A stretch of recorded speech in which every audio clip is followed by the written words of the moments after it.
Okay, can you see the problem here? I've got a noise.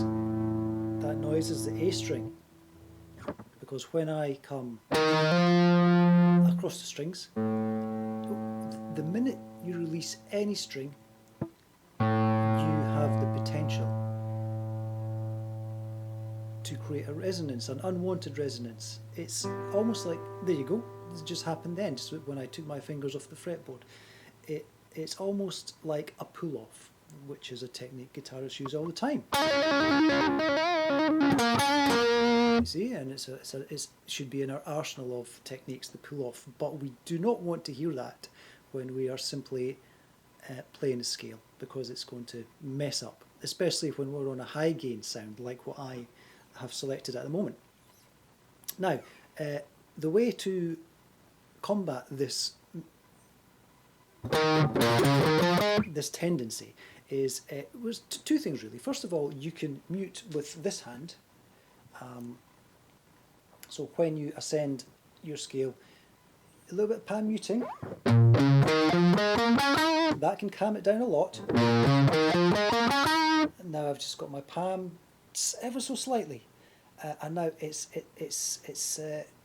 you have to be quite forensic with this, because obviously you can't really palm mute heavily the notes that you want them to sound, but any strings that you know, once you're finished with the E string, you get your palm on it, and you can then hold that string so it doesn't resonate.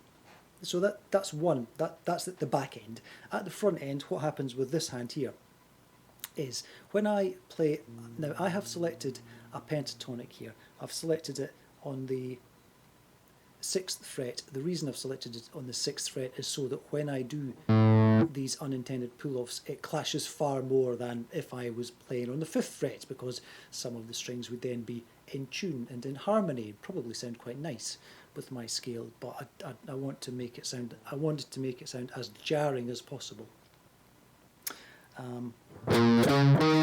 So when we ascend the scale, we have to think about our fingering.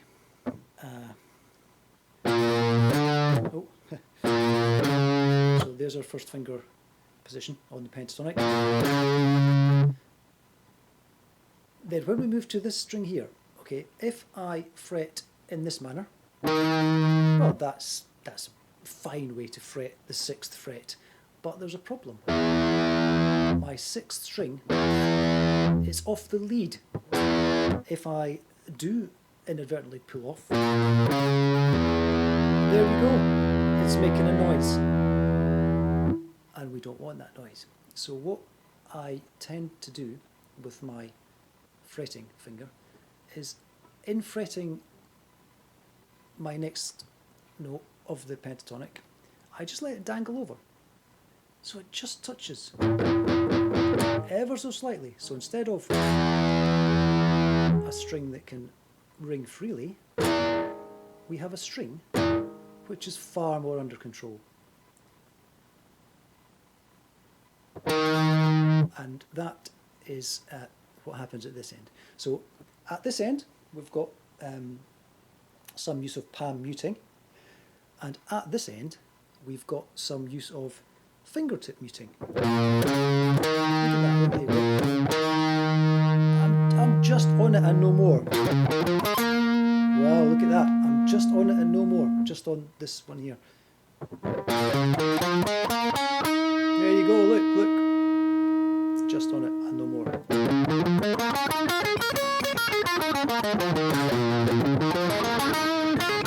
Oh, there you go. Well, obviously my technique fell apart then, because you could hear some ringing. I wasn't paying attention to what I was doing.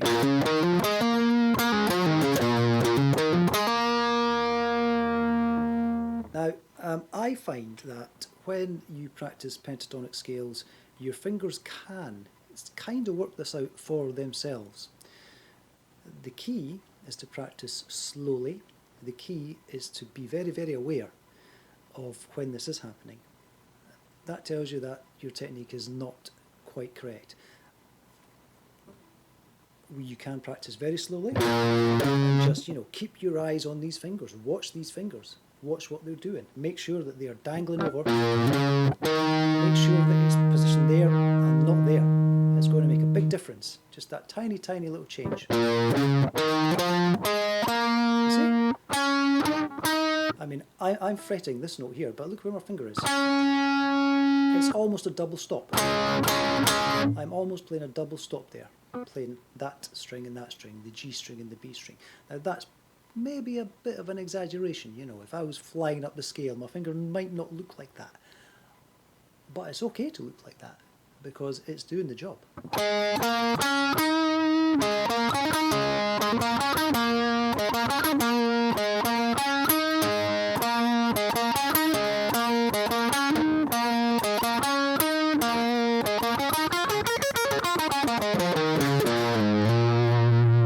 Okay, I hope that was a help. If there's any follow-up questions, put one in the comments below and I'll maybe try to clarify it.